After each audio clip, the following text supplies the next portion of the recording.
Mukama waffe Yesu Kristo yeebazibwe oluganda. Akubuuzaako amannya Kabwana Frank okuva mu Hope in Christ Ministry. Obulamu buno mwe tutambulira mu nsi mwe tubeera tumalamu akadde katono nnyo ke tubeera mu nsi muno, katono nnyo. Oba oliawo oyinza okuŋŋamba nti ggwe ojja kuwangaala. Nange bwe ndowooza nti nja kuwangaala. Tetumanya nteekateeka za Katonda, naye nze nkimanyi nti Mukama ajja kumpayo emyaka gyange nga 15. Naye olowooza gisigaddeyo emeka okusinziira ku ekyo gy'omanyi gye nnyina? Emyaka gya kaakati gidduka nga bw'olaba emyezi. Emyaka gya kati giringa myezi, kati guno tutuuse wakati waagwo, ate nagwo gugenda kuggwaako. Naye ogenda n'osanga omuntu ng'akola from Monday to Sunday, ng'alafuubana nnyo, ng'afaanana bubi nnyo, nga tafuna nakadde kasobola kwewummuzaamu, yadde okwetuusaako ekyo omutima gwe kye gwagala.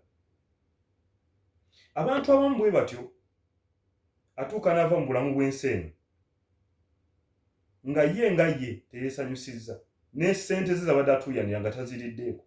Abasigalawo baba tebannaba na kumuteeka mu ttaka nga batandise ddozi pulaaningira n'ozigabana. Kati weebuuza, Frank otegeeza ki? Ntegeeza kino, njogera ku ssanyu. Bw'obanga n'akasente akasobola okukutuusaako ekyo ky'oyagala okulya, kirye, kinywe. Bw'obanga n'akasente akasobola okutwalako mu kifo ekimu w'osobola okuwummuliza omutima, gendayo. Bw'obanga n'akasente akasobola okutwala mu nsi n'ogenda n'owummulirako eyo, kikola ogendeyo. Tewali agenda kukuwa ssanyu ku nsi kuno nga tolyewadde. Tewali agenda kukuwa mirembe ku nsi kuno nga togyewadde. Ate bw'otaba na mirembe toba musanyufu. Omuntu alina emirembe y'oyo musanyufu, naye tewali agenda bikuwa nga gwe tobyewadde. Weewaawo, kola ekyo ekitanyiiza Katonda niyo weesanyuse. Kola kyonna nga tekinyiiza Katonda era nga tekyesittaza muntu mulala, nga tekimukosa, nga tekirumya mulala. Kikole osanyuke. Obulamu butono nnyo bwe tumala wano.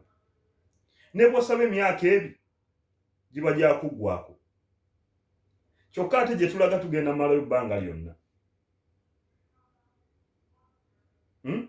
Mu kitabo ky'Omubuulizi essula ey'okusatu olunyiriri tandikira ku lusooka mu Bayibuli eyogera ku biseera. Ebiseera, waliwo ekiseera ky'essanyu, waliwo ekiseera ky'okukaaba, waliwo ekiseera ky'okukuŋŋula, waliwo ekiseera ky'okusiga.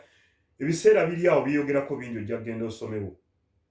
Naye kozesa akaseera ako weesanyuseeko, weewummuzeeko, kasobola nga tolina gw'onyiiza, okuggyako waliwo abantu nga ye bw'osanyuka kimuluma, abalina fitina era abataagaliza. Abo tobafaako, tobatunuulira. Kola ekyo ky'owulira nga tekirina gwe kikosa mu bubi era nga tekikujja kunonoza Katonda, nga tekikwawukanye na Katonda. Okikolanga muganda wange, kubanga obulamu bumpi. Weesanyuse, funa essanyu. Mukama akuwa omukisa.